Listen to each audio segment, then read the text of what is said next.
Hi friends, நான் உங்கள் ஐயப்பன். நீங்கள் பார்த்து கொண்டு இருப்பது தாட்ஸ் தமிழ் எண். இன்றைக்கி நம்ம என்ன பார்க்க போகிறோம் அப்படின்னு பார்த்தீங்கன்னா, ஃபோர்கார்ட்டில் வாட்ஸ்அப் ஸ்டேட்டஸ் வைக்கிறதுல ஒரு சின்ன அப்டேட் கொடுத்துருக்காங்க.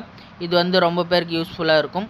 ஸோ அது என்ன ஏதுன்னு தெரிஞ்சுக்கிறதுக்கு முன்னாடி நம்ம ஃபோர்கார்ட் பற்றி ஆல்ரெடி ஒரு 2-3 வீடியோ போட்டிருக்கோம். ஸோ அது என்னென்ன அப்படின்னு கேட்டிங்கன்னா, ஃபோர்கார்ட் பிஸ்னஸ் பிளான் என்ன, அதாவது 6 டைப்ஸ் ஆஃப் இன்கம் இருக்குது, அது என்னென்ன இன்கம் அப்படின்னு சொல்லிட்டு ஒரு வீடியோவும், அதுக்கப்புறம் பார்த்தீங்கன்னா ஃபோர்கார்ட்டில் எப்படி வாட்ஸ்அப் ஸ்டேட்டஸ் வைக்கணும், எப்படி அப்லோட் பண்ணணும்னு சொல்லிட்டு ஒரு வீடியோ, இந்த மாதிரி ஒரு 2-3 வீடியோ போட்டிருக்கோம். ஸோ அந்த வீடியோக்கான லிங்க் எல்லாமே டிஸ்கிரிப்ஷனில் கொடுத்துருக்கேன். ஸோ அந்த வீடியோ பார்க்கல அப்படின்னா போய் பாருங்கள். புது நபர்களாக இருந்தால் மஸ்ட்டு பாருங்கள், அப்போ தான் உங்களுக்கு எல்லாமே புரியும்.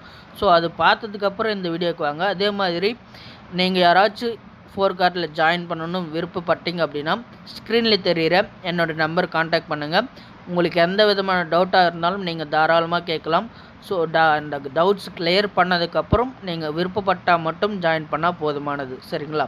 ஸோ டவுட்ஸ் இருந்தாலும் நீங்கள் தாராளமாக கால் பண்ணலாம், வாட்ஸ்அப் பண்ணலாம், ஓகேங்களா?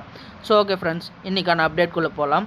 ஸோ என்ன அப்படின்னு கேட்டிங்கன்னா, ஃபோர்கார்ட்டில் இது வரைக்கும் ஒரு 20 வியூஸ் இருக்கணும். அதாவது நம்ம வைக்கக்கூடிய வாட்ஸ்அப் ஸ்டேட்டஸ்க்கு ஒரு 20 நபர்கள் பார்த்துருக்கணும் அப்படின்ற ஒரு கண்டிஷன் இருந்துச்சு, கொஞ்ச நாள் இருந்துச்சு.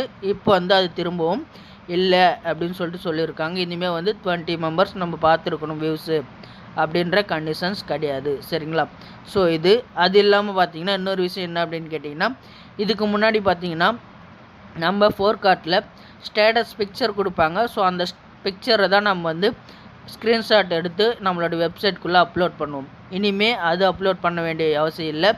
எது அப்லோட் பண்ணணும் அப்படின்னு கேட்டிங்கன்னா, உங்களுடைய ஐடி லாகின் பண்ணிங்க வெப்சைட்டில் அப்படின்னா உங்களுடைய ஐடி இருக்கும். ஸோ அந்த ஐடியோட டேஷ்போர்டு தான் நீங்கள் ஸ்க்ரீன்ஷாட் எடுத்து ஸ்டேட்டஸாக வைக்கணும்.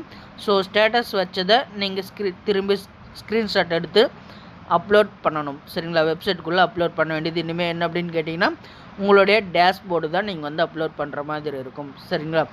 ஸோ இது புரிஞ்சிருக்குன்னு நான் நம்புகிறேன். ஸோ ஓகே ஃப்ரெண்ட்ஸ், எல்லோரும் ஒரு லைக் கொடுத்துருங்க. ஏதாவது டவுட் இருக்குது அப்படின்னா கமெண்ட் பண்ணுங்கள். உங்கள் ஃப்ரெண்ட்ஸுக்கு எல்லாருக்கும் ஷேர் பண்ணிவிட்டு, நம்ம சேனலை சப்ஸ்கிரைப் பண்ணலை அப்படின்னா சப்ஸ்கிரைப் பண்ணிவிட்டு பக்கத்தில் இருக்கிற பெல் ஐக்கானை ஆல் அப்படின்னு சொல்லி செட் பண்ணிக்கிங்க ஃப்ரெண்ட்ஸ். Okay friends, thank you.